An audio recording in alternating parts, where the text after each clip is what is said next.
kembali bersama kami dalam Today's Dialogue. Tadi 4 segmen sebelumnya kita sudah membahas mengenai Islam yang disebut Islam kanan.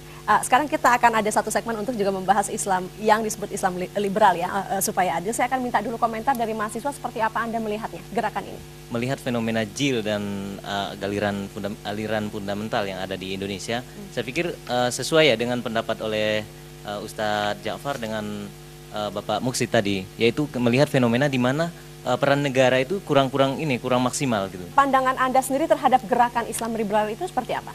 Saya pikir sah-sah saja ya. Jadi ada penyeimbangan antara yang sangat... yang lain banyak yang nggak setuju nih mahasiswa saya lihat. Tapi Anda melihat itu syah-syah saja? Iya, sah-sah saja gitu. Oke. Apakah gerakan Islam liberal adalah kemudian gerakan perlawanan terhadap Islam kanan? Saya minta komentar Anda, Pak Muksid. Iya, pertama saya kira kehadiran Islam liberal itu adalah untuk mendukung bagaimana negara bangsa Pancasila dan Undang-Undang Dasar itu tetap menjadi rujukan utama seluruh warga negara Indonesia dengan basis argumen-argumen keagamaan Islam.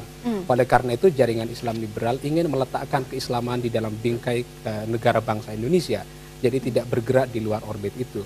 Oleh karena itulah jaringan Islam liberal misalnya suka untuk memberikan penafsiran-penafsiran ulang terhadap tafsir-tafsir yang dikeluarkan oleh sebagian para mufasir.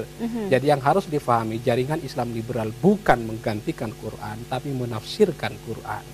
Karena rujukannya juga sama, kemudian menggunakan kaidah-kaidah penafsiran yang tetap seperti yang dianut oleh para ulama-ulama salafus saleh. Tapi apakah memang perlu dalam penamaan gerakan itu sendiri harus ada memang liberalnya dicantumkan? Jadi jaringan Islam liberal. Kata liberal di dalam jaringan Islam liberal berarti liberasi, yaitu untuk mengadvokasi kelompok-kelompok yang tertindas. Bukan membuat kelompok sendiri dan menjadi eksklusif di luar, mengkelompokkan diri di luar dari kelompok-kelompok Islam lainnya. Jaringan Islam liberal bukan organisasi massa, tapi itu sebuah jaringan.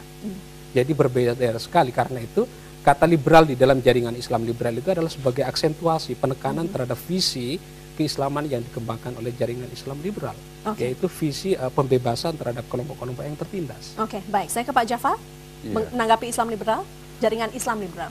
Ya, sesungguhnya munculnya jaringan, apa yang menamakan dirinya jaringan Islam liberal ini adalah sebagai konsekuensi yang logis ketika anak-anak muslimin belajar Islam dari orang-orang kafir, para liberal,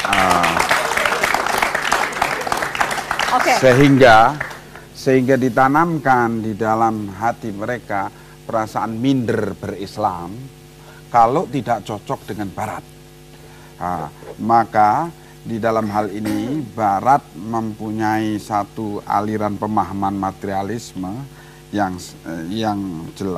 demikian, maka di sini muncul gerakan Islam liberal ini dengan penafsiran Barat. Sesungguhnya itu bukan muncul baru sekarang, tetapi bahkan muncul di zaman kolonial, yaitu seorang tokoh di Mesir yang bernama Syekh Muhammad Abduh dan muridnya yaitu yang terkenal dengan Sayyid Muhammad Rashid Ridha.